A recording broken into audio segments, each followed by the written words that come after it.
Hello, everybody. Hello, and welcome to How to Get Hired. I'm Bill, the company's expert. Running a little late today. Thank you for being with me. We are doing our first Q&A for like a month or something. I was traveling, so I didn't have a chance to do this until now. But yeah, as always, this is my Q&A. So if you can see my face, you can probably see a chat box somewhere nearby. This is your opportunity to ask me whatever the hell you want. Get in the chat. Let me know if you are struggling with something or wondering something, anything to do with careers, job search, business, that kind of thing.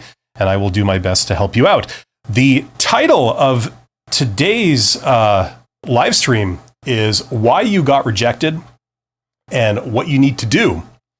So we're going to be talking about that. In fact, just to start us off, I'm going to go into that. And I actually jotted down some notes that I'm going to cover. There's a lot today, so I'm going to try and get through all of this, and then we're going to take some questions afterwards. I'm going to make a couple of assumptions here. Number one is you are capable of doing the job. Okay, so man, my camera is bright. I might need to turn the brightness down. So that's the first assumption I'm making, that you are, I don't want to say you are qualified for the job, because in the mind of a recruiter, whether you're qualified, that's a different topic from being capable of doing the job, right? I think a lot of us know this if you've been in the job search game for quite a while. Mickey9 is here. Mickey9 says, "Hi, Bill, I'm glad to see you again." Well, thank you, Mickey9. Thank you for being here. So I'm going to make that assumption. But the other thing we're going to talk about is what stage of the hiring process you're in when you're rejected, okay, when you don't hear back. Because there's basically three stages to the hiring process. There's the application stage, where you send in something. And then there's the interview stage, when you're given an interview. And then there's the offer stage, where you make it to the final round and they make you an offer, okay? You can be rejected at any of those stages. The process can terminate for you at any of those stages. And depending on how far you get, the reason for it is going to vary. Now, the whole reason I'm doing this is and presumably the whole reason you're here is because understanding what to do is going to be based on understanding what's going on. Okay, so if we can understand why we have been rejected from the hiring process, then that'll further inform us of what to do about it. Okay, so that's the whole point of this. So let's get started. Let's start with the beginning of the hiring process, which is the application stage. That's where you send in a resume or a job application or something. If you are going the networking route, you could simply send a message or a DM or a note to somebody who is hiring, and that starts the process. And it can go nowhere from there, or it can start the process off. So let's talk about that stage. Okay, you are sending in a job application. You know what? Let's simplify this. Let's take networking out of the equation, and let's only talk about if you are applying for a job online. That'll probably simplify this. Okay, so if you didn't get the interview, you sent in an application, but you were not selected to be interviewed, why is this? What's going on? Okay, there are several things here, and I'm going to keep referring to my notes. That's why I keep looking that way. I've got this other camera so you could see my hair from a different angle. I did it for you guys, that's why it looks so fabulous. Let's talk about this. Okay, so if you didn't get the interview, let's get into this. There's three reasons that are pretty obvious why you didn't get called back, okay? The first reason is simply statistical probability. We got to get that out of the way. If there's a job posted and the job receives 300 candidates, okay, well, statistically, your odds of getting the job are less than 1%. Okay, they're 1/3%. So 299 candidates will go away with a no. Regardless of how qualified they are, regardless of how awesome they are, they will go away with a no. That's just the reality of it, okay? So you could be perfectly qualified, you could have done everything right, but they can't give the job to all 300 candidates that applied, okay? So that's the number one most obvious reason. What do you do about that? You keep on trucking. You did absolutely nothing wrong. This is a numbers game. You just have to keep trying. You have another roll of the dice, and the next time you will get it, okay? Statistical probability will work in your favor. So that's the most obvious reason. So if this has happened to you, that's usually the most likely reason. Second reason it could be is that if you're talking to a recruiter especially, they can have sometimes some pretty distorted ideas of what qualified means, quote unquote qualified, right? There are many situations where you can do a job, you're a highly capable person, you're highly trainable, you've done similar things, but in the mind of the person that's making the decisions, they look at your resume and they say, you're not qualified. And they could be completely wrong. That is also common, okay? I could get into all the reasons for that, but I'd be here for 3 hours if I did. Another reason that's likely that you did not receive an interview, okay, is there are political things going on behind the scenes, okay? The most common is that the decision maker or one of the decision makers, usually a hiring manager, they are actually wanting to hire an internal candidate, but for political reasons and reasons of organizational policy, they can't just go ahead and hire the person they want. They have to make it appear that they are considering other people, including putting it open to a public call for external candidates. Okay. Now, as we all know, that may not be the reality. So even though they post the job and they take external candidates, what's really going on is that the person who makes the decisions, or one of the people that makes decisions, they are totally closed to the opinion of hiring anyone other than their internal candidate that they want to hire. Okay. So if you are unlucky enough to unsuspectingly fall into that situation, then you're rejected, and it may seem like, you're not good enough or you did something wrong. No, it's simply that they have a hidden agenda going on, and you did absolutely nothing wrong. You just walked into a no-win situation. Okay, so that also is relatively common. Okay, so I've listed 3 reasons so far. If any of these are happened to you, the takeaway of what you should do is that you should keep on trucking. You did absolutely nothing wrong. It's just a numbers game. This roll of the dice didn't work out. The next one will. So you keep at it. You keep applying for more positions, okay? Another reason why you may have been rejected for the job or not called back, not given an interview when you're in the application stage, is things like keyword matching, things like what you chose to put on your resume or your application, okay? Now, this is a whole topic unto itself. I can't cover it here, but in this case, there may be something that you can do about it, okay? Because if that was the reason, and this is a big if that's the reason, then you need to improve in that process. All I'm going to say here is that for a lot of posted jobs where you go through a recruiter, okay, they have this what's the word? What's the word that means a sickness and a bad thing? A pathological obsession with certain terms. And this comes usually from the fact that the person behind the scenes here, usually a recruiter, they don't understand the terms. They're being asked to fill a position. They themselves don't know anything about that work or that industry, even sometimes. And so they have to rely on the keywords, on the terms they've been told to look for.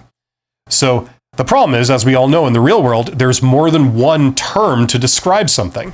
I've done videos on this where a lot of industries, they use multiple terms to describe things. And if you happened to use a certain term to describe your experience on your resume, but in the job description, they're using a different term to describe that same thing, either a human reviewing your resume or a machine reviewing your resume will conclude that, you don't have the required experience, which is, of course, false. Just that you were using a different word for it, right?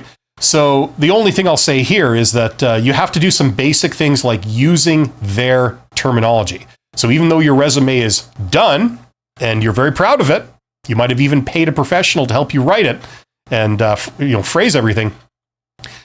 You have to go back and tweak it and make sure that you are using the terms that they are using in their job description, okay?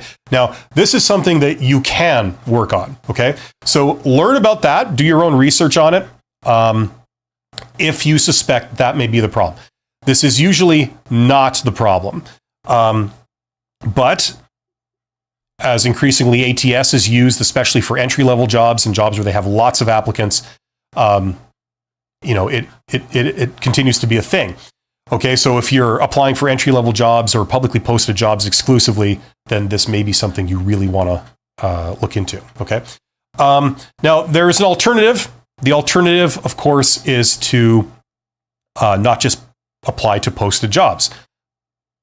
If you've listened to any of my stuff on this channel, you know that posted jobs are not the majority of jobs that are out there. It's only like 30% or something like that, around there, 20% to 30% of jobs are actually posted. The other 70 to 80% of all the jobs that are actually out there are not posted. So it makes a lot of sense to go after those, and you have less competition when you're doing it. If this is all new to you, and maybe you don't even believe me when I say this, I encourage you, don't take my word for it. Do your own research. You'll see that it's true. And if you need some help in that department, by the way, I do have a course that explains the entire thing, how it works, and what I recommend is the method you go about applying for jobs. Okay, so that's the interview stage. Those are the reasons you might have been rejected and you didn't get, the application stage. Those are the reasons why you might have been rejected and you didn't get an interview. Hopefully that makes sense. Let's quickly go over to questions here. Min says, hi, how are you, sir? I'm doing great. Oh, it's my good buddy there with the very long handle. After my third interview and being told I was the front runner for the position, I was led on for a month and then ghosted. So unprofessional. Yes, I understand ghosting. I understand why. It's a common thing now. It pertains to efficiency and ease. It's just easier to do it that way if you're a recruiter. But I agree, it's highly unprofessional. And just because something is easy doesn't mean it's what you should do. It also doesn't mean that there are no consequences to it. Min says, I did get a phone interview and the recruiter said, call me back on day 2 and tell me the time and day, but they did not call me back. Yeah, that is actually common.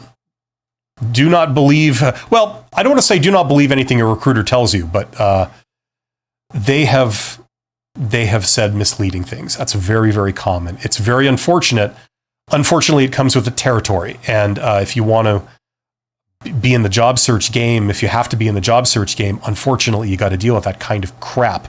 But I agree with you that it is totally unprofessional. They shouldn't be doing it. It shows a lot of an element of being spineless and being just insensitive to people. It's just an unprofessional way to conduct yourself. Ranjit says, how to overcome anxiety during an interview. That's a whole topic to itself, but Ranjit, I'll just answer you very briefly. One word, practice. Okay, the more you do, the better you get. It's like anything in life. Nobody, I absolutely stand by the statement. Nobody is born amazing at job interviews. Some people have more of an affinity for it than others, but the people who get good through practice. And after you do X many job interviews, you will get good. You will notice the same pattern over and over again. You will notice the same questions being asked of you over and over again. You will notice the same basic type of situation and interaction over and over again. And knowing what to expect helps you become comfortable with it.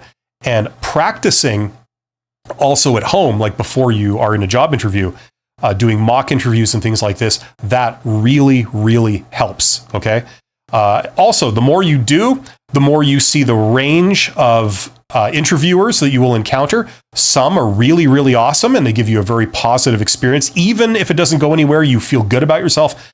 Others are absolute nightmares. They're nasty people. They're very miserable people, and they want to do their best to spread that misery around. They want to lord their authority over others. That's how they get their kicks. That's how they feel good about themselves. It's very, very sad. And they will project that onto you and make you feel this tall after a job interview. Okay. But when you see the range of people, you realize like, okay, the problem's not me. It's this person, right? And that makes you at least have some self-confidence and feel good about yourself, knowing that you're not doing anything wrong. It's just that person that's got a problem with the world. Okay.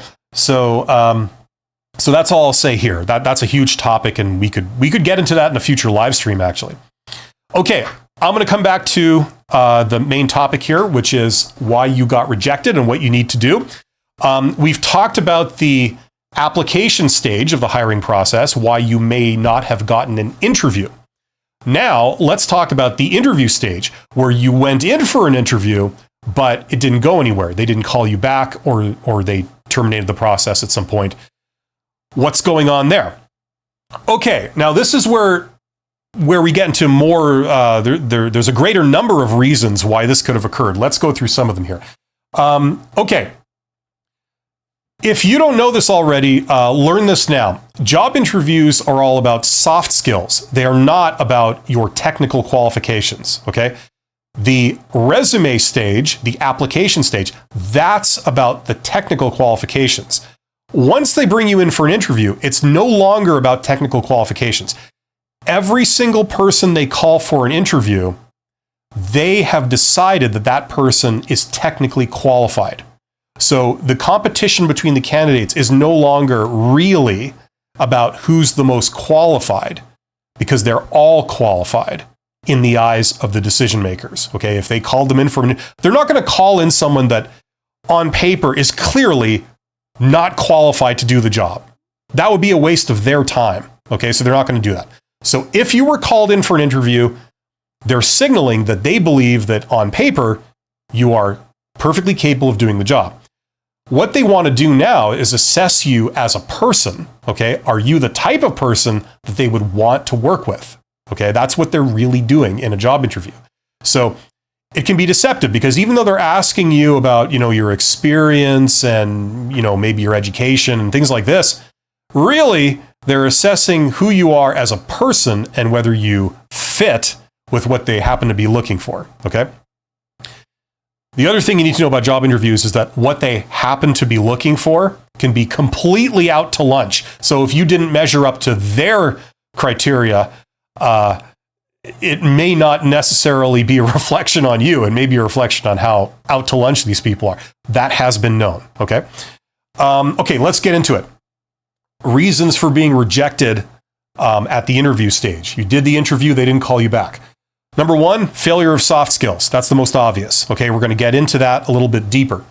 It could be your presentation, your appearance, okay? How you groom yourself, your attire, how you dress, right?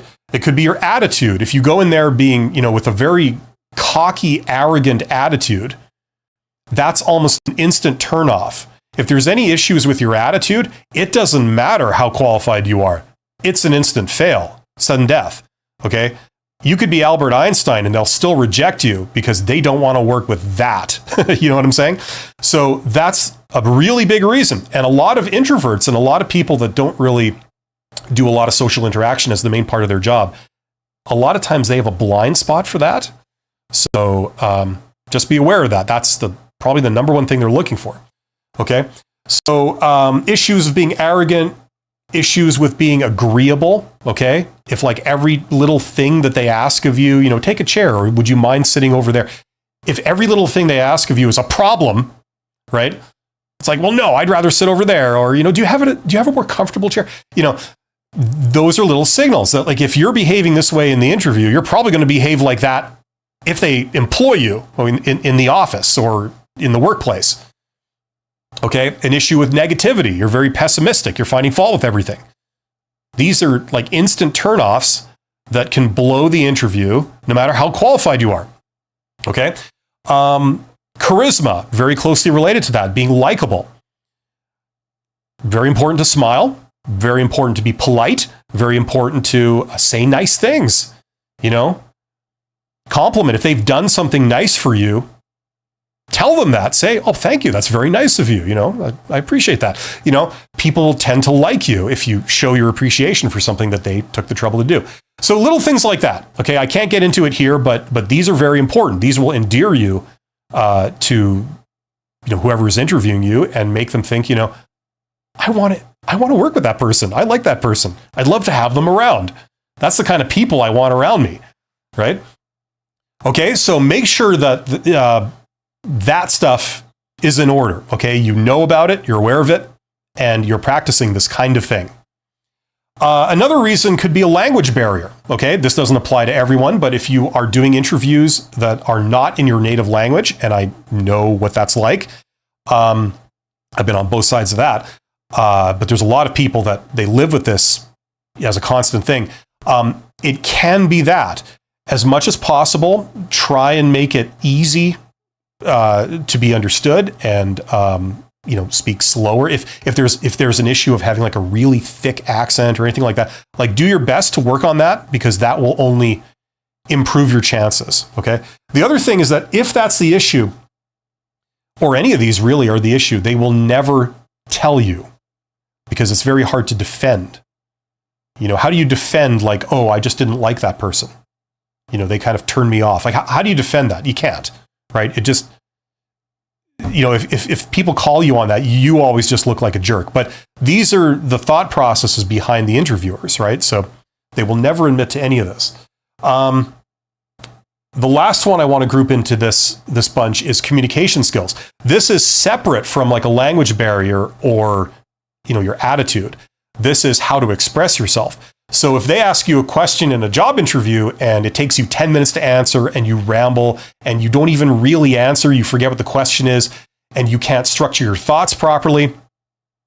I know I'm not doing a great example right now, but these are issues. Okay, so communication skills, being able to communicate and get send the desired signal.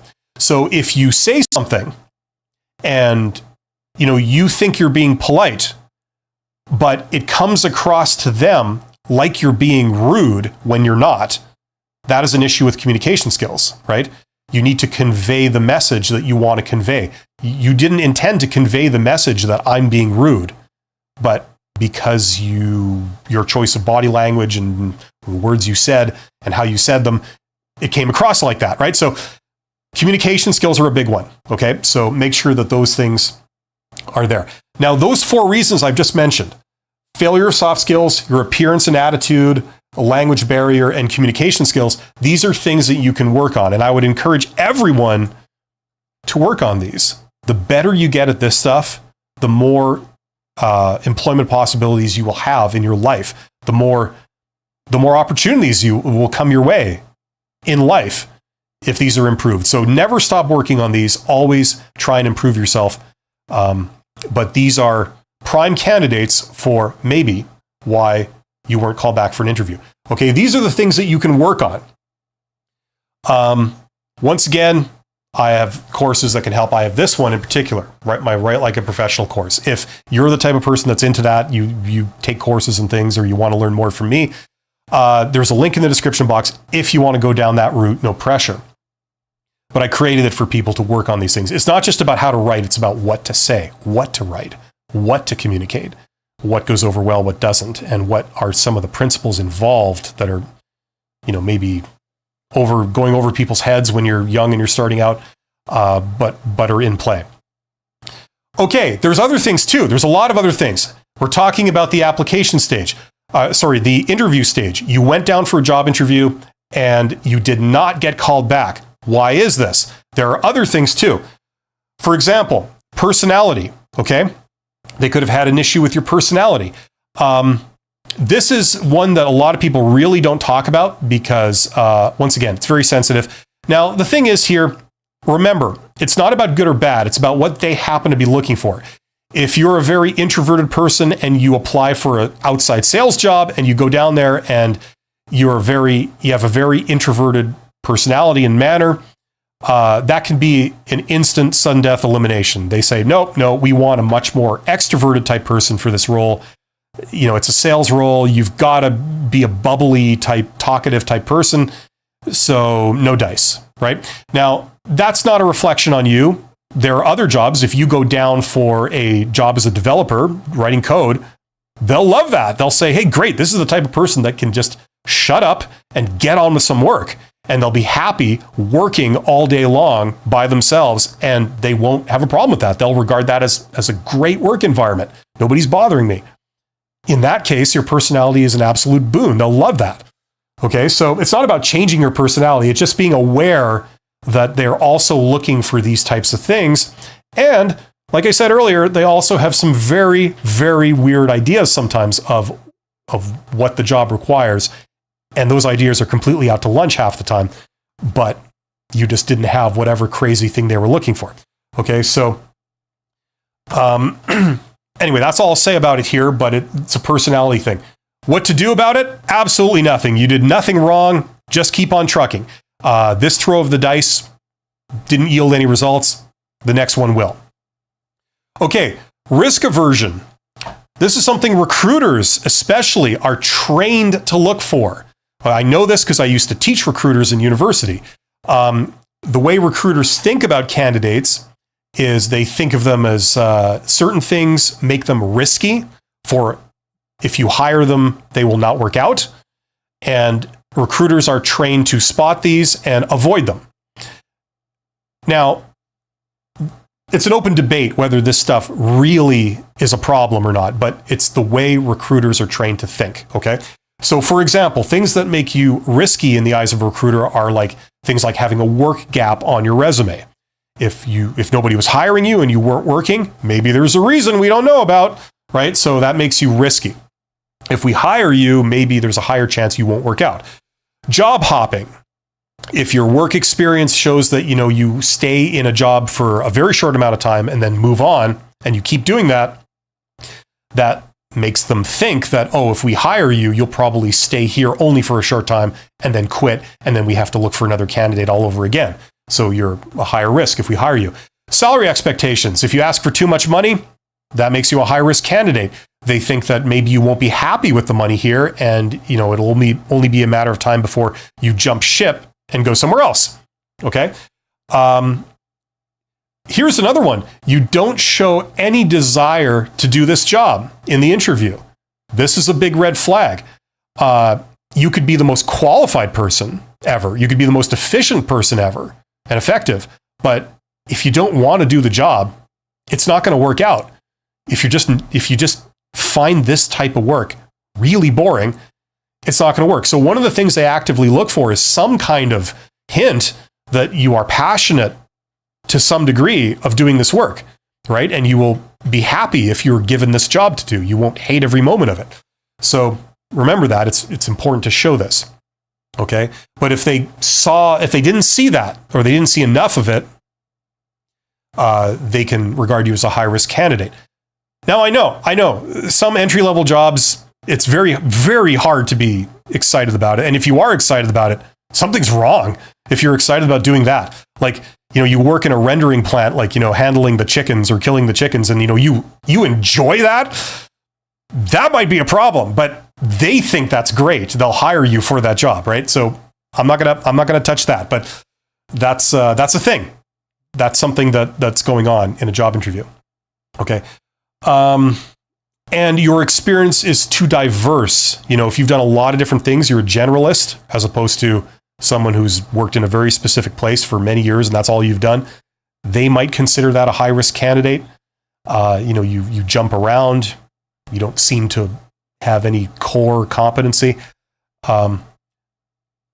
These can all be really silly, but I'm just telling you how they think. Okay. So be aware that this is also going on. They're looking for that, riskiness, and they are risk averse. They tend to not want to hire the best candidate. They want to hire the least risky candidate. That's usually how recruiters, especially, are trained to do this. What do you do about this? Absolutely nothing. You keep on trucking. You haven't done anything wrong. Okay. Now, if you are playing this game over and over again, you're applying to publicly posted jobs, and it's been a long time and you're not really getting any bites, you may want to consider applying for jobs in different ways. Okay, like getting jobs in different ways. there's more to job search than just applying for posted jobs on the internet. The vast majority of jobs are not posted. If you don't believe me, do your own research. You'll see that's true. And there are ways to pursue those. Those tend to be the better jobs. Those tend to have a much more positive hiring process. You feel better about the whole process. Okay. So pursue other ways of getting jobs. There's many different ways of getting hired and getting employment. So if you don't know what those are, if you're kind of overwhelmed by all this, I have a course that helps explain all of that to you also. There's a link in the description box if you're the type of person that does courses and is into that kind of thing. Okay, so those are the things, those last 4 reasons I explained, which were you could have been eliminated for issues with personality, risk aversion. There's even more here. Their assessment of your qualifications has changed. This is rare that it actually occurs, but they usually use this as a very popular kiss-off reason for why you were rejected. So what it is on paper, they read your resume or your application and they came away from it thinking you're qualified. But then after speaking to you in person, they then change their opinion. They now think, well, it turns out you're not really as qualified as we thought you were, having spoken to you about your experiences. So they eliminated you for that reason. That usually is not the most popular reason why people are rejected, but they always say, when they do give a reason, usually they give this one because it's very safe. You're not going to accuse them of anything reasonable if they say this. So that's what they say. But just because they've told you this doesn't mean that's what actually happened. And finally, the elephant in the room. Why did you get rejected after doing an interview? Random chance, statistical probability. Usually they bring in about 8 candidates to interview. That will vary, obviously, but usually it's around 8. Could be anywhere between 2 and like 20, depending on what job it is. But I think around 8 is the average, 6 to 8. And the problem is that there's only one job. You got 8 candidates that you've interviewed, so 7 will be going away with a no, regardless of how wonderful they were. Maybe there were 3 absolutely amazing candidates, and they might have essentially proverbially rolled a dice. So even though you did everything right, you still came away with a no. What do you do about that? Absolutely nothing. You keep on trucking. This is a numbers game. Okay? Random chance worked against you this time. It will work again. It will work for you at some point in the future, maybe even the next time. So just keep on trucking. Okay. As I said, the only other thing you could possibly do is investigate other ways of applying for a job. Okay. So learn about some of the alternate methods, some of which are much, much more effective. Trust me. Most people who get hired do not get hired by applying to internet jobs. So if that's a surprise to you, don't take my word for it. Look it up. You'll see that's true. And there you go. So these were the reasons, the common reasons of if you failed an interview, they did not call you back. These are why. So to sum up, failure of soft skills, your appearance and attitude, possible language barrier, communication skills, which goes beyond a language barrier, issues of personality, issues with risk aversion, issues with their perception of your qualifications changing after having spoken to you, and random chance. Okay. Let's take a quick break. Let's go over to questions from you guys here. I see they're really building up here. Sorry. It's a big topic today. Okay. Where did I leave off? Okay. Chris Campos says, "Hi, Bill. I was promoted to manager, but was fired after 6 months due to team performance. How do I discuss this when I'm asked in an interview? Thanks." Well, you don't bring that up. If you say, "Oh, I was fired because of performance issues," that pretty much, like, you know how we were just talking about risk aversion? That's pretty much an automatic fail. You know, if you were fired once for performance issues, it's likely if we hire you, you'll have performance issues and you'll need to be fired, right? So the way you get around that in a nutshell is you don't admit that. Just because they ask you a question doesn't mean that you owe them a full and complete truthful answer, just so you're aware, okay? It's not a deposition. If they say, what is your credit card number? You're not going to answer that, right? So if they say, why were you fired, or were you fired, right? See, they're putting you on the hot seat. You don't have any obligation to answer that. You don't want to lie, but you don't have to disclose things you don't want to. So the way I would handle that is I would say, well, I was just ready to do more. I'm looking for a situation that's, it's more attuned to my abilities and what I enjoy doing. Something like that. That technically is not a lie, but it doesn't disclose things like this. It would be a sudden death elimination. Right? So that's how I would recommend doing it. Helmina says, if I get ghosted, that makes me not want to apply for the company again. Absolutely right. If they don't care enough to even send an automated or copy-paste email, the company isn't for me. Yeah, and you're not alone in that. That's the response it elicits from people, because it's unprofessional behavior. Candace says, hi, Bill. I've been applying this one casino and putting this guy that I know, who I've known over 10 years, and putting him as a referral. He's helped, but haven't seen it done at this casino. He's moved on to another casino and nothing has been done. He's the director of the hotel and applied at many jobs there, and I went to a job fair this past summer. And he didn't say anything. Do you think he should said something when there was a lot of people? Okay, well, what I'd say so far is maybe go and talk to this individual in person and just say, like, hey, how's it going? Listen, I was thinking of putting myself forward for, these positions. Is it still okay that I use you as a reference? Is there any issues with me doing that? I just want to make sure it was all okay. Let them say okay. Let them say yes. And then, if they say yes, you say, I just want to make sure there aren't any issues. If I were to do this, would you still be amenable to giving me a positive recommendation or something, a glowing recommendation? Is that something that, you'd be willing to do? And then let them say yes. And if they don't say yes, then, there's your answer. There's maybe an issue with them, or there's something going on. And they might not fully disclose what it is, but, then that that's not really this thing that is going to work out for you. Because the last thing you want is to give a reference that's going to essentially badmouth you and say, don't hire this person. They were bad, they were lazy, they were, you really don't want that. So that's how I would perhaps go through that. Since he's the director of a big casino, if the department doesn't want you, he can't do nothing about it, right? If it's something else that will be working with you. Well, if he's the director of the place where you're trying to get hired, if he says no and he says, nah, we shouldn't hire this person, that's usually listened to, right? That's usually how it's going to go. So you really want to make sure this guy's on board. But the only thing I think, or what I would do, is I would go and see him in person, have a conversation.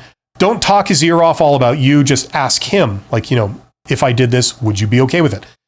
If they then contacted you, would you be okay with giving me a good reference, or would that not be possible? Something like that.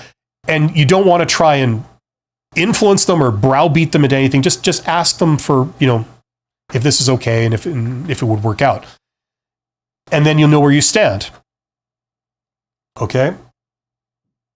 That's what I would do.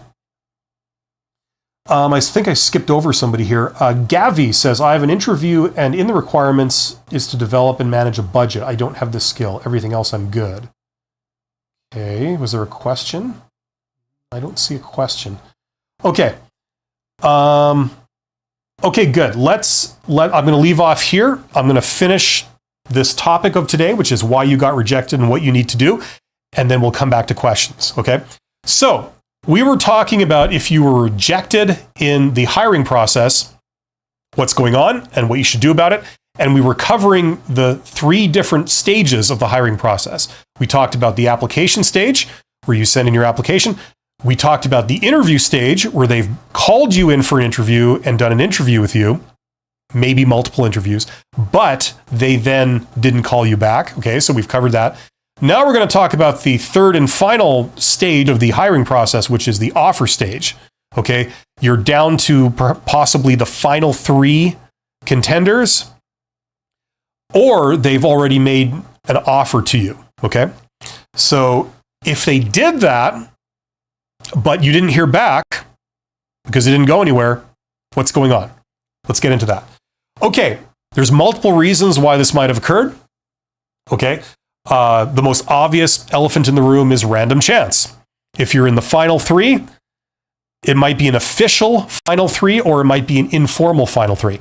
And the way that works is that they usually, it's a common thing, especially in jobs that have multiple rounds of interviews, to, the last round of interviews is between the final 3 candidates, right?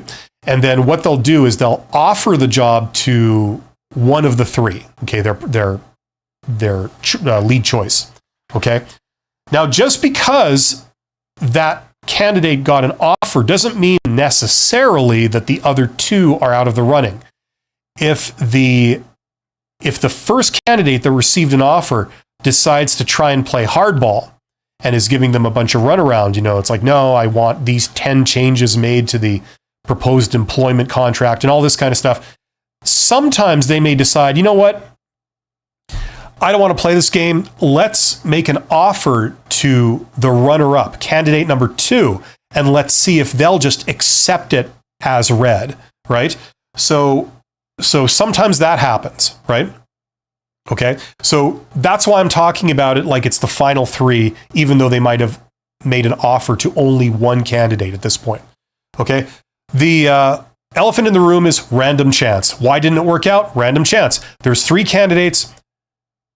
There's one job. 2 of them are going to be going home with a no. There's just no way around that. They could have done everything right, but it was just a matter of statistical probability. They drew the short straw and they did not get the offer. And that's all it is. What do you do about that? Absolutely nothing. You keep on trucking. You did nothing wrong. You just, better luck next throw of the dice. Okay.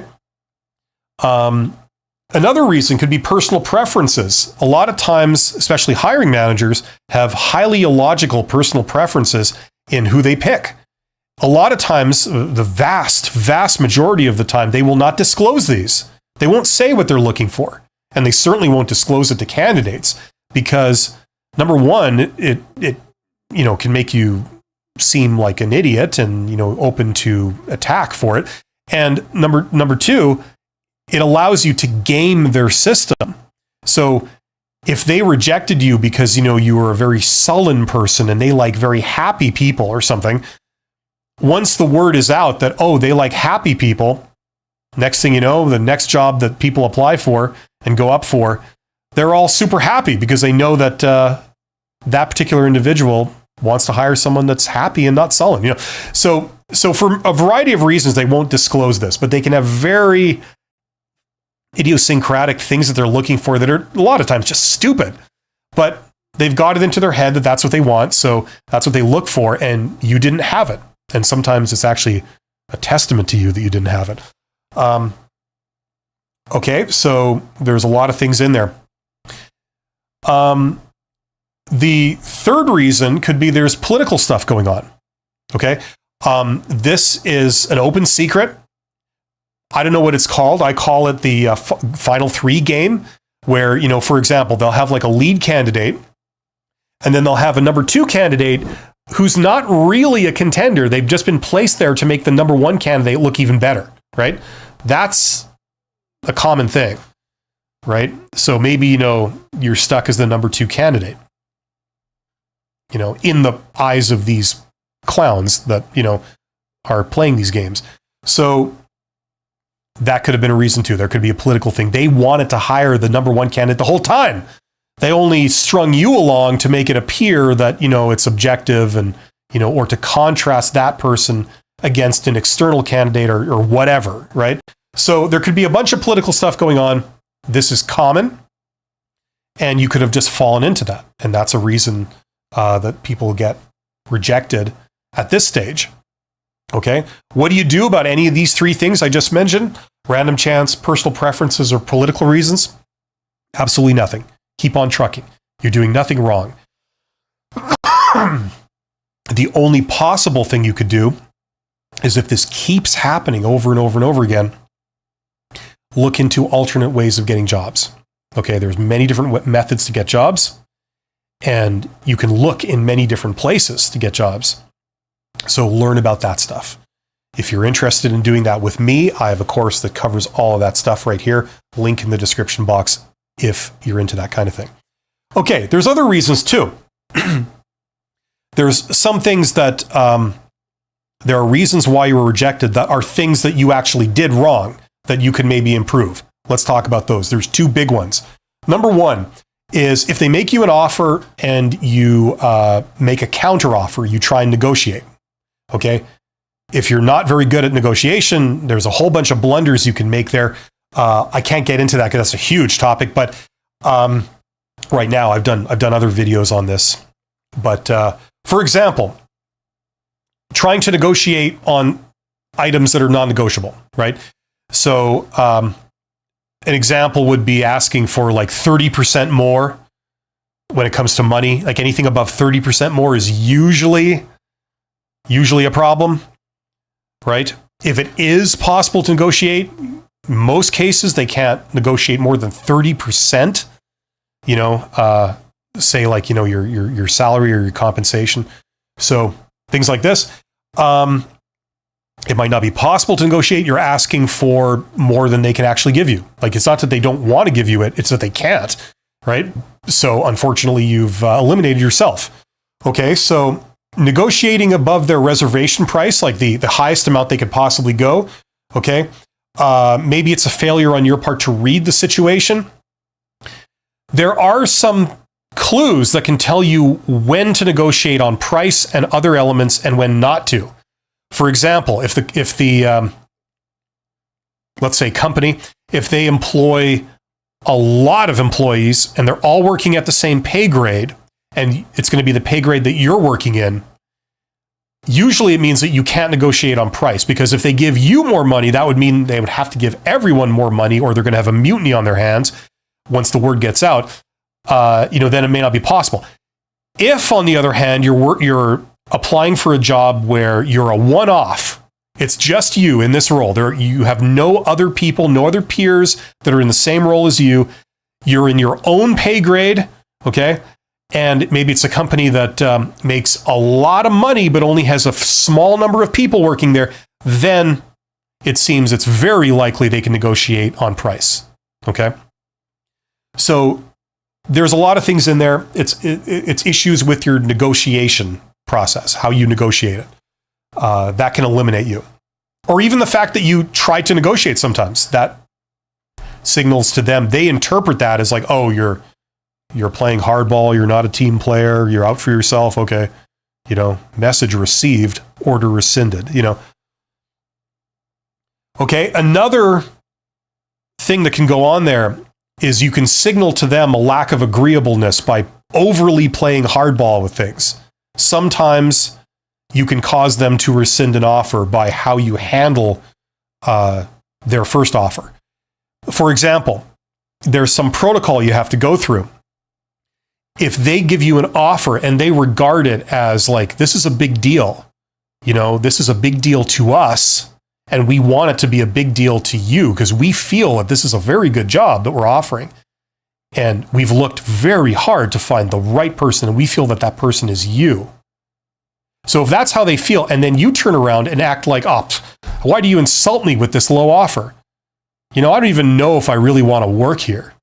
And you say stuff like this, you communicate this kind of thing back to them. Sometimes, and I've seen this, sometimes people will rescind an offer just out of spite. I know it's kind of weird, but you know what I mean? So it is possible to initiate this stuff through your actions, right? You signaled a lack of agreeableness by playing hardball a little too much. You asked for way too much. Or just the process you did it. You didn't get back to them promptly. You didn't say thank you when they made you an offer. Things like this. All that stuff does contribute. So what can you do about this? Learn the basics of negotiation. Learn the basics of how you do high-level personal interaction in a business context. Do your own research. If you want to learn some of that stuff from me, I have this course here. Okay, that goes into a lot of that stuff, like making requests, and a negotiation is a request. You're wanting to get them to agree to something. So there's a way to do that, and there's a way not to do that. Okay, understanding the principles of how this stuff works, and also understanding the human factor.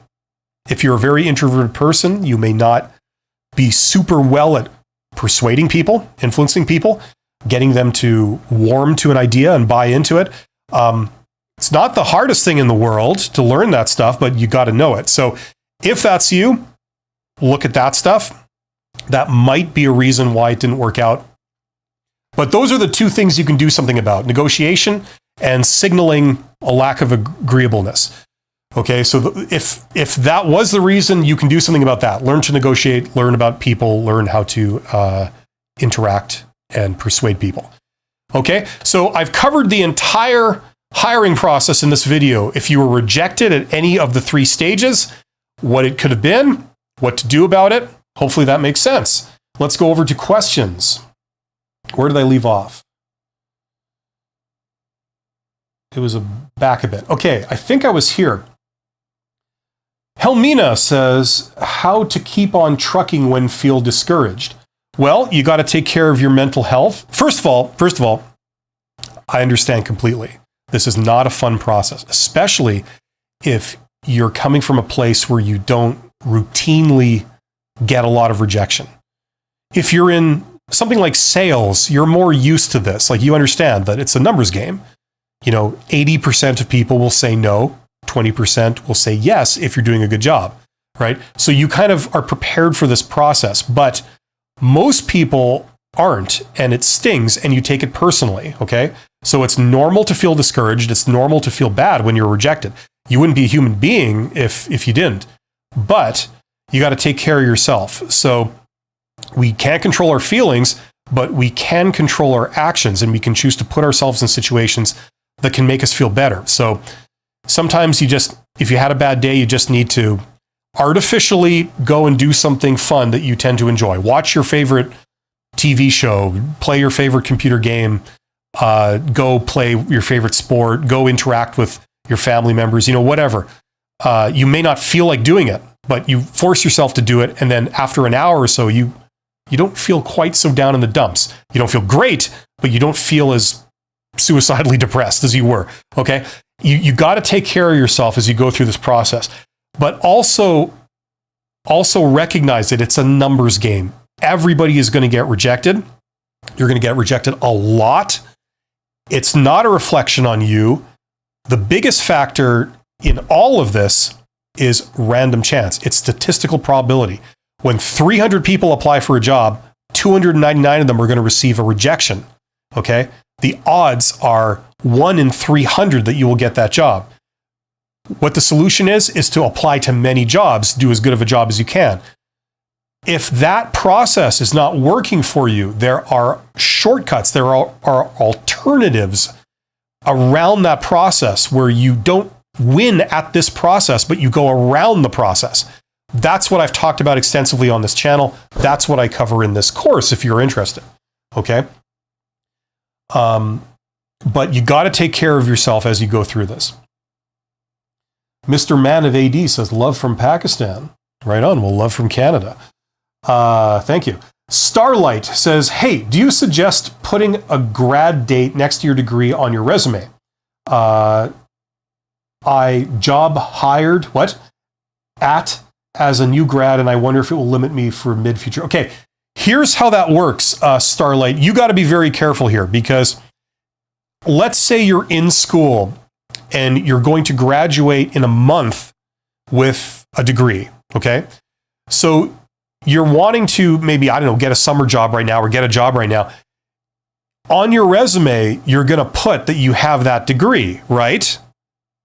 The problem is that if a recruiter receives your resume now, like in the next month, when you technically haven't actually got that degree yet, but you said on your resume that you have it, that can get you into a whole heap of trouble, okay? they regard that as like a really big sin, and they will automatically eliminate you for any job that you've applied to. And they can even blacklist you for doing that, okay? Under the fact that it qualifies technically as lying on your resume. Okay? So here's what you do. If you almost have the degree, but you don't have it yet, you haven't received it, you're not quite done, you say you're a candidate. So let's say we're talking about a accounting degree. You are 1 month away from receiving an accounting degree. So you would say on your resume that I'm an accounting degree candidate. It's that word candidate. That means that I'm studying it and I'm not quite done, but you can act as if I have it because I practically have it. But just so you know, full disclosure, I don't quite officially have it yet. That's what that word means. So read up on that, do some research on that so you're using that word correctly, and make sure that's on there, and then it's not a problem. You can say you have the qualification when you technically don't have it yet, as long as you use that word candidate. S. Khan says, "Hi, I recently had a final interview, and although it went well, I did not finish strong. I didn't ask good questions at the end, and I could tell they were disappointed. Should I email them questions?" There's no harm in doing it. Listen, like, basically, you're wanting a do-over. We all in life would love to have do-overs, right? And you're trying to patch up the situation. Now, sometimes this will work, sometimes it won't. You have no control over it. If it's a really big deal to you, you can but try. So send them a very gracious thank you note. Say thank you very much for the opportunity to interview you. Say something very nice about, like, something they did. You guys were very accommodating of me, and you were very professional in the way you conducted the interview, and I really appreciate that. Something like that, like something that they did, that they didn't have to do. You tell them that, I appreciate that. That was a great thing you did. So you're not being a sycophant and being ingratiating and like making up something and being slimy. You're saying a real thing that they did, and you're saying that was really cool and you appreciated it, which is all true. Then you have the option of saying, I feel that I perhaps didn't ask all the questions I would have wanted to ask, or something like, after the interview, I've been thinking about what we talked about, and I was really wondering these two things, or something like that. I understand if you don't have time to respond to this email, but if it's possible to answer these for me in some form, I'd really appreciate it. Something like that. Either way, thank you very much. I look forward to hopefully hearing from you in the future. Something like that, right? So you can but try and do this, and maybe that will count, right? Sometimes it does, sometimes it doesn't. The other thing is that if you're dealing with recruiters, depending on the recruiter and what they do, they sometimes get inundated with these types of thank you emails. So they may not always be able to read them and respond to them and all this kind of stuff. So, but there's absolutely no harm in trying. It's perfectly appropriate to send something like that. S. Khan, what did you say earlier? Sorry, S. Khan, I didn't quite catch the full question. Or no, I got it right here. Here we go, S. Khan. Yes, that was the one I was just talking about. There we go. Okay, David Lloyd Jones. I thought you were going to say David Lloyd George. I'm sure you've never heard that before. Hi, everybody. I've been here for 2 minutes and nobody has offered me a job yet. That was a line from The Simpsons, wasn't it? Anybody watched The Simpsons, or anybody watched The Simpsons back when they were good, like 30 years ago? Waylon Smithers was walking down the street and saying like, what's wrong with this country? Can't a man just walk down the street without someone offering him a job? Yeah, it's an industry joke. So you have to kind of be down with these things. Anyway, Uniquia, am I saying that right? I removed my graduation date and have gotten a job. Okay, good. Yeah, at least, sometimes people will want that, but other people don't care. And it's like, as long as you got it, who cares? And sometimes it can work against you if you're a recent grad and they go, you're just out of school, so what? You can't have any experience. Maybe that's incorrect. Let's see here. Are you only applying to, okay, you're talking to Candace here.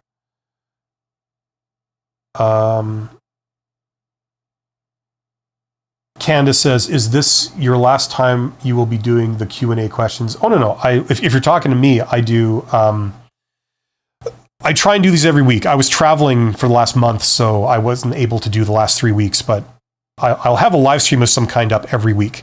It's not always, how to get hired, but like I think every 2 weeks for sure I do like a how to get hired type Q&A. So I'm here. You can fire questions my way. Candace says, if I went into the casino and the guy knew, okay, we talked about that. Okay, where is it here? My feed keeps jumping around. I apologize. And the software I'm using, which is Streamlabs OBS, it's still buggy. It still doesn't show my feed like here or in any of the screens that I have, like here. Normally on the side here, it like shows you guys' comments, but it's not doing that because they've broken their own software with an update, and I'm just waiting for them to fix it. SCon, I think most references are usually just to get the refer and aren't very helpful. Yeah, references are limited. I mean, you can easily fudge a reference. You can pay someone to say something nice about me. I'm going to tell them that you're my boss and you answer the phone. Like that stuff has been known, right? It's not the be all end all. And recruiters know this, right? Okay, it sometimes helps if you have a friend in a high place. Like Candace was talking about, she's trying to get a job in a hotel, and then she knows the director of the hotel and is wanting to use them as a reference. As I understand the situation, it was something like that. And that can be very powerful in that situation. It can be, not necessarily, but it can be, right? Because a lot of times, the recruiter has a sense of pride too about their job, and they say well, I wasn't just hired to hire, I wasn't just employed here just to hire all the boss's friends. I'm going to do my job, and I'm going to vet this person as you would, and I'm not going to allow favoritism to creep into this. That could also be going on behind the scenes too. You don't know. Or it could be the opposite. They could be totally bent and they just do whatever the hell the director says. You never know. So it's not necessarily a silver bullet. My buddy, up, down, left, right. That was the cheat code. We talked about that previously. Although I don't have much, I've been focused on eating a healthy breakfast and diet in general. If you're eating healthy, you'll feel better mentally. It's easy to fall into a fast food trap. Yes, I have never fallen into a fast food trap. In fact, I've never had fast food in my entire life. So I wouldn't know anything about that. Candace says, I put him down online on the job. Yeah, okay. This is from Pearl. And Pearl has sent something. Thank you very much, Pearl. That's very, very gracious and magnanimous of you. Hello, Bill. I have learned a lot from you. The most notable one is how to answer behavioral questions by using 5 successes, 5 failures, and 5 conflict stories. It has helped my answering behavioral questions. And I don't think I have learned more from anyone than you. Wow, that's very high praise, Pearl. Thank you. The background music on your short videos interferes with the message being passed. Yeah, I know. I kind of had a foray into doing shorts and then basically abandoned that. I still have some of them visible on my channel. I've hidden quite a lot of them actually, because quite frankly, I didn't feel they were very good. But thank you for saying so. And thank you for the super chat. That's awesome. Candace says, if the manager under him has to work with me, doesn't want me in the department, then he can't do anything right.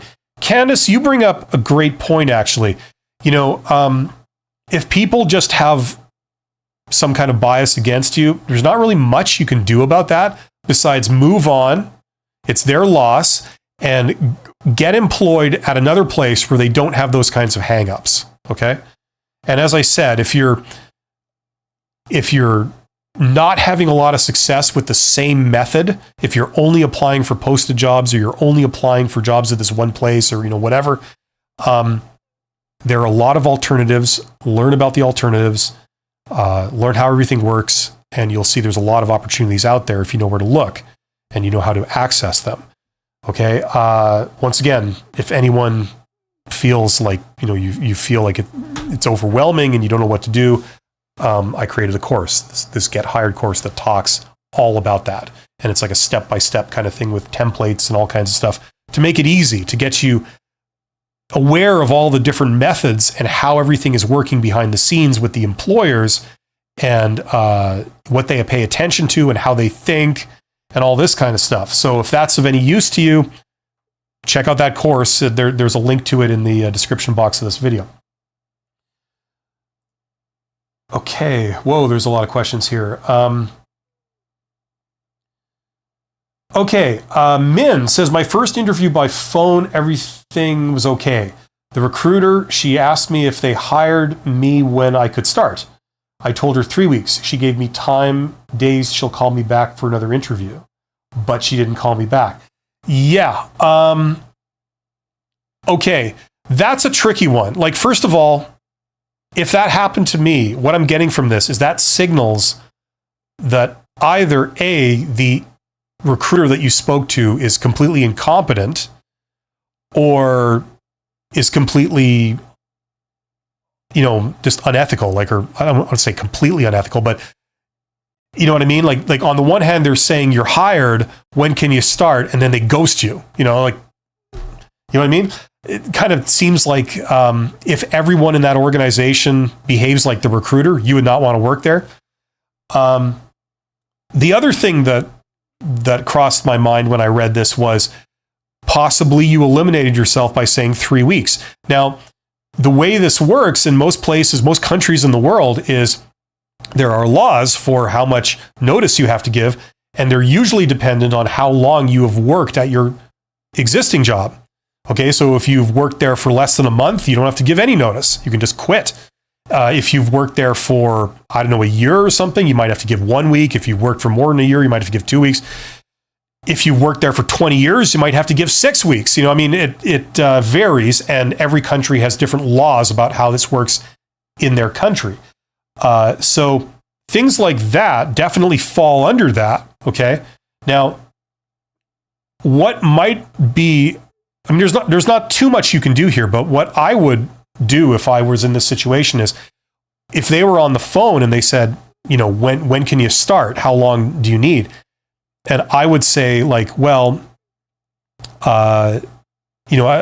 first of all, as a default answer, I would say, well, when do you need me? When do you need me to start? Before I say anything. And then depending on what they say, if they say, well, we need you in 2 days, then I'll assess the situation and say, well, I'll get back to you and let you know if that's possible. So that's how I would do it. You want to check with the legal requirements. You also want to check with your current employer. It also depends if you care about your current employer and you like your current job and you don't want to burn any bridges there. There's a lot of factors involved. So I would throw the question right back at them if there was any kind of weirdness about it. But overall, I would say the problem is mainly with this recruiter, not with anything you've done. They're ghosting you. They're saying you're hired and they're ghosting you after you said a reasonable answer. 3 weeks is a reasonable answer. S-Con is talking to Candace. Okay. Helmina says, always keep applying, and if you get an offer, you can always decline. Looking for a job is easier when you're not unemployed. Well, yeah. Apart from the fact that it's also a lot harder to look for a job when you're employed. Number one, going to interviews is a lot harder when you're employed, right? So it's easier in some ways and it's harder in others, right? But what I think you're trying to say is that you look like a much more promising candidate if you are currently employed. Which is true for silly psychological recruiter reasons. That's why, incidentally, if you are between jobs right now, on your resume and on your LinkedIn profile, I would not necessarily advertise the fact that you are between jobs. I would just not update the status of your LinkedIn profile or your resume where it says you're currently employed. You know, if they really want to get into it, then you can get into it with them. But, you know, it makes a bad first impression. It makes you a high-risk candidate because for reasons I said earlier in this live stream, if you're not currently employed, the way they think is they think, oh, maybe there's a reason for that that we don't know, so you look like a riskier candidate. There's an answer to a question no one was asking. David Lloyd Jones says 15 answers sound like kind of setting off on a long journey. Okay. SCon, I appreciate the response, Bill. I actually sent thank you emails and one responded back to me, thanking me and telling me to hit them up if I had any questions. Well, great. That's the kind of response you want, right? And that sounds like one of the better recruiters if you're just going on that. Up, up, down, down. My buddy there. I used to hate the background music, but love it now. I know it's your channel when I hear it. Well, thank you. Yeah. I like it. I put it in there. I think just not wanting to be like everyone else that doesn't. You know? I mean, if I want to be like everyone else, as a former CEO, I wouldn't be on YouTube. You know? I mean, how many ex-business people do you get on here? It's regarded as like, it's looked down upon. Any kind of like voicing your, you know, your opinions and, you know, stuff like this, like in public, is looked down upon for a variety of reasons. Some of them are legitimate, some of them are silly. And I'm braving the legitimate reasons and I'm ignoring the silly reasons, and I'm on here. And it's that same attitude why I put music in the background. I sometimes didn't always mix the volume ideally, but that's why I put that in there. I just find it invigorates and energizes what's sometimes a bit of a boring topic in a small way. But whatever, everyone's a critic and everyone's got their own opinion on it. So, but thank you for saying that. You've been institutionalized, up, up, down, down. You're now one of us and there is no escape. Candace, what does it mean when he said we will help you when it's a seasonal job? Well, hopefully everybody knows what a seasonal job is. That's something that only applies in the summer or the winter or a specific time of year.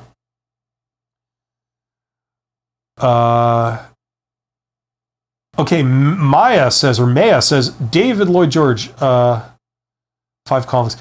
What you guys are talking about, somebody mentioned a video I did on how to answer or how to prepare for behavioral-based questions when you go to a job interview. Those are the questions where they ask you to tell a story, right? They'll say, tell me about a time that, you know, you had a conflict with your boss. That's a behavioral-based question.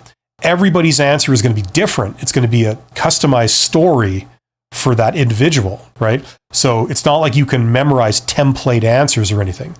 But I've done a video on how to prepare for those, and that's what the five wins, 5 fails, 5 conflicts, like all that kind of stuff. That's what that's from, if you're wondering. You're absolutely welcome, Min. You're awesome. And the reason why people like you are here is the reason I'm here.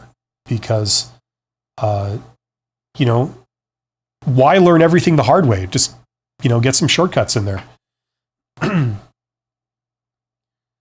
Okay, Candace has got a bunch more to say here. How about when I should transfer at the casino and when I was hired? If they are full in the beginning of August or in the middle of August, I'm unemployed. That's why I took the seasonal job needed to make the money. Is it easier to get another job when you're working than when you're unemployment? As a very general rule, yes, Candace, but it is far from like the biggest factor. Okay, so don't worry about it. Whether you're unemployed or whether you're working, it doesn't matter. You can still get a job depending on how you go about doing it, right? So don't worry about it.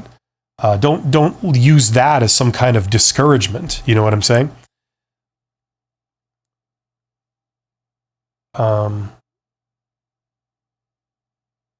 It's easier to get hired face-to-face interviews.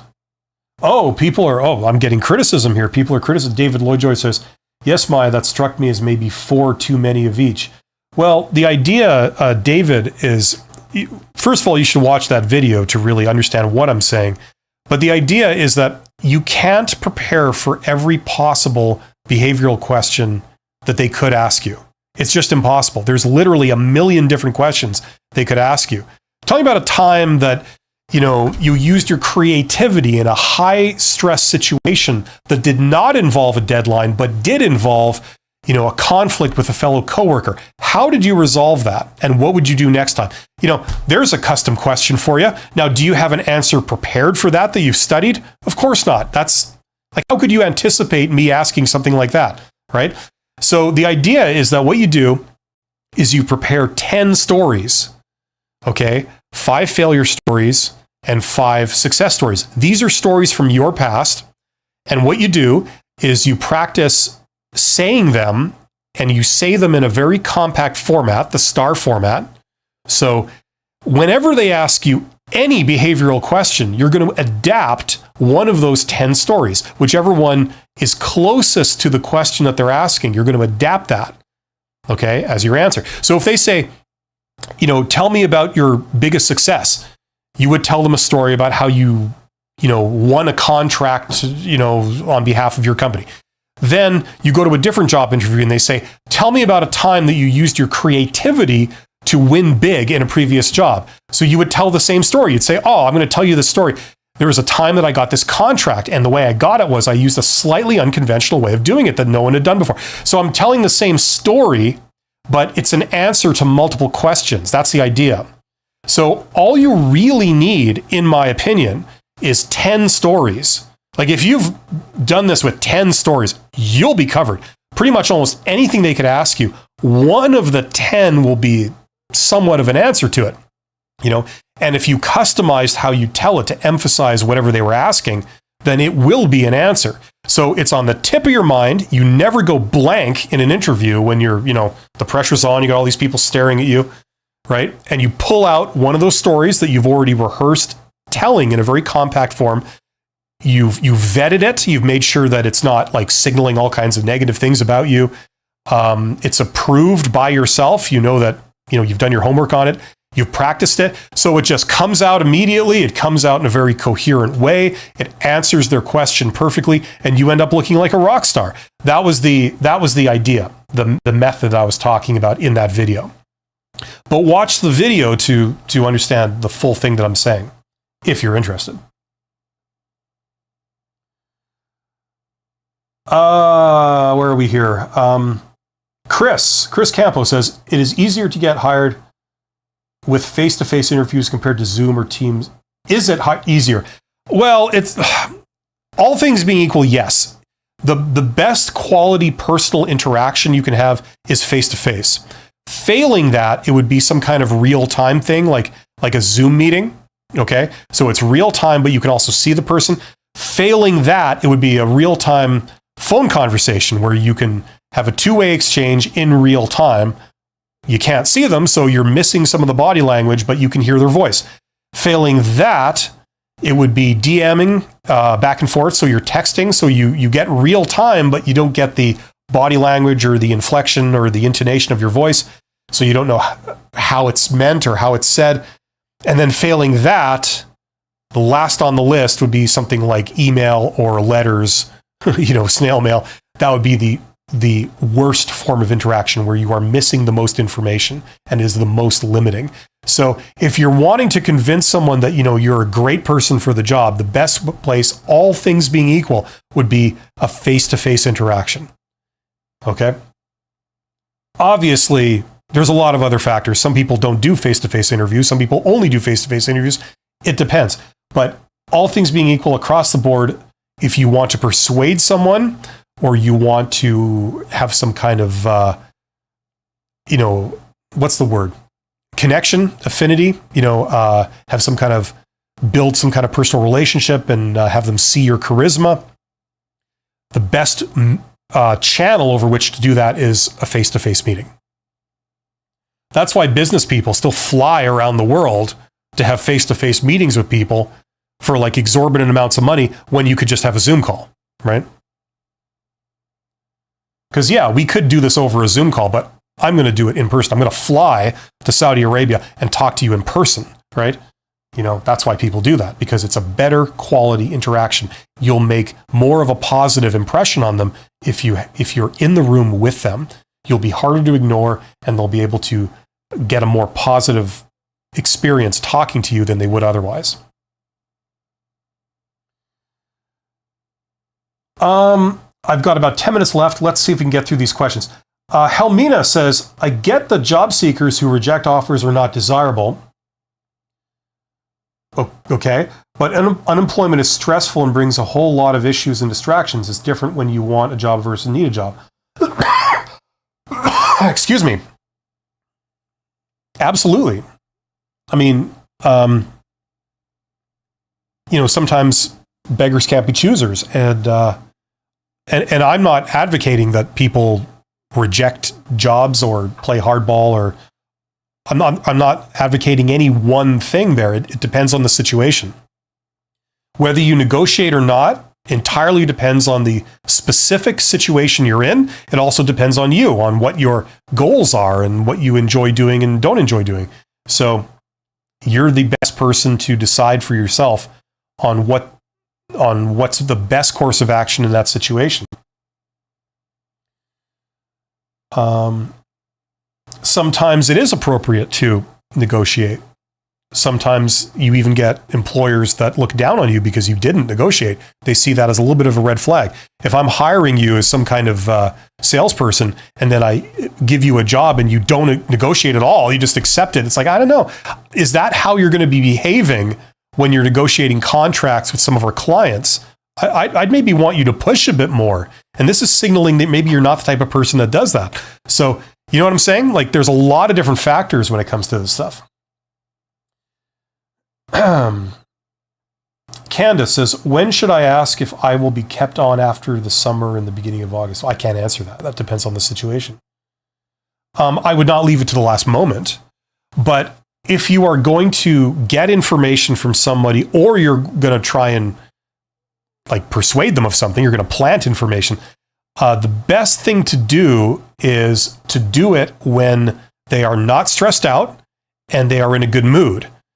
Now, if I knew nothing about the person that I was going to do this to, I would recommend you do it immediately after lunch on a Friday, assuming they work Monday to Friday and they work office hours during the day. That's when I would do it, because generally Friday, people feel a little bit happier on Fridays, like the weekend is coming, a little bit less stressed.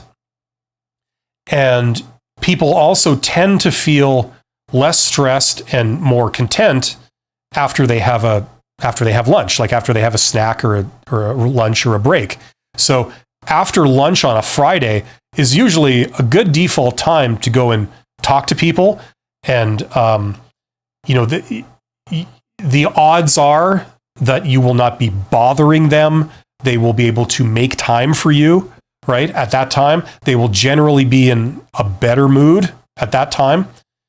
So if you're wanting to get them to give you feedback, or you're wanting to persuade them of something, that's usually a good time to do it.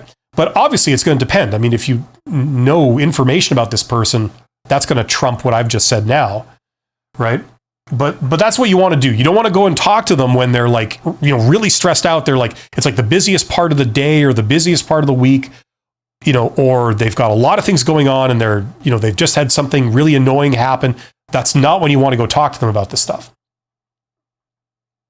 It's a little bit strategic in when you choose. Okay, I've only got 5 minutes left or something. Let's see if I can really quickly get through this. In the middle of beginning of August or middle, I would not wait to the last minute is the only thing I can really say. David says, yes, I've noted your videos and I'll be watching some of them. Thank you. Of course, right now you're in line behind Glenn Gould in the weekend in Good Morning America. Okay. I've heard of Glenn Gould. I don't know who that is. I've also heard of Good Morning America. I guess that's an American thing, obviously.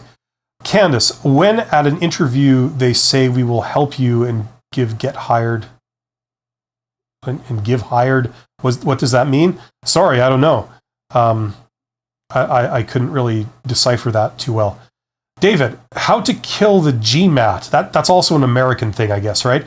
Just ordinary ability will get you a 700. The average is down to 550, so there got to be a lot of dumb people out there. But then what? Sorry, can't answer that. Don't know the GMAT. That's not in my country. Helmina's talking to Candace, and David says, okay, he's talking about the GMAT again. Okay, well, that's it for today. I got to get rolling. But thank you for the people that were here. And I try and do these live streams on Monday. It's like a general Q&A. So if you are, kind of overwhelmed by the whole job search thing, or you have questions, or you're struggling with something right now to do with that stuff, or you've got questions about careers or business or how any of that stuff works, this is the live stream. There'll be another one for sure 2 weeks from today, but I'll also be live next Monday at this time. I'll be talking about slightly different things, but it's also a Q&A, so you could show up for that if you want to, and I'll help you if I can. Thanks very much. You guys are awesome. Thank you to Pearl, especially for today, and I will see you guys in a week. Take care.